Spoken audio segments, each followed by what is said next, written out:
जय मसीह की। तो आज का वचन पढ़ेंगे यूहन्ना की पुस्तक पवित्र आत्मा की प्रतिज्ञा।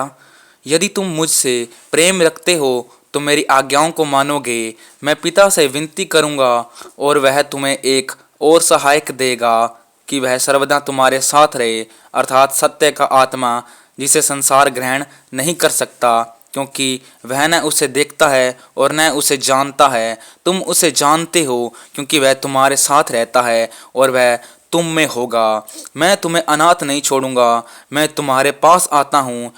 और थोड़ी देर रह गई है, फिर संसार मुझे न देखेगा, परंतु तुम मुझे देखोगे, इसलिए कि मैं जीवित हूँ, तुम भी जीवित रहोगे। उस दिन तुम जानोगे कि मैं अपने पिता में हूँ और तुम मुझ में और मैं तुम में। जिसके पास मेरी आज्ञाएं हैं और वह उन्हें मानता है, वही मुझसे प्रेम रखता है, और जो मुझसे प्रेम रखता है उससे मेरा पिता प्रेम रखेगा और मैं उससे प्रेम रखूंगा और अपने आप को उस पर प्रकट करूंगा। उस यहूदा ने, जो इस्करियोती न था, उससे कहा, हे प्रभु, क्या हुआ कि तू अपने आप को हम पर प्रकट करना चाहता है और संसार पर नहीं? यीशु ने उसको उत्तर दिया, यदि कोई मुझसे प्रेम रखेगा तो वह मेरे वचनों को मानेगा और मेरा पिता उसे प्रेम रखेगा और हम उसके पास आएंगे और उसके साथ वास करेंगे। जो मुझसे प्रेम नहीं रखता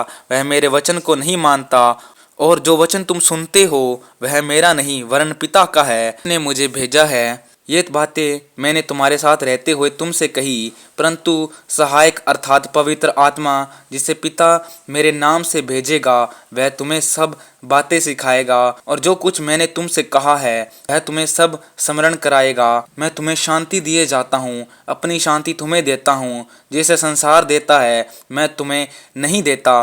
तुम्हारा मन व्याकुल न हो और न डरे। तुमने सुना कि मैंने तुमसे कहा, मैं जाता हूँ और तुम्हारे पास फिर आऊँगा। यदि तुम मुझसे प्रेम रखते तो इस बात से आनंदित होते कि मैं पिता के पास जाता हूँ, क्योंकि पिता मुझसे बड़ा है और मैंने अब इसके होने से पहले तुमसे कह दिया है कि जब वह हो जाए तो तुम विश्वास करो। मैं और तुम्हारे साथ और बहुत बातें न करूँगा, क्योंकि इस संसार का सरदार आता है, मुझ पर उसका कोई अधिकार नहीं, परंतु यह इसलिए होता है कि संसार जाने कि मैं पिता से प्रेम रखता हूँ और जैसे पिता ने मुझे आज्ञा दी वैसे ही करता हूँ। उठो, यहाँ से चलें।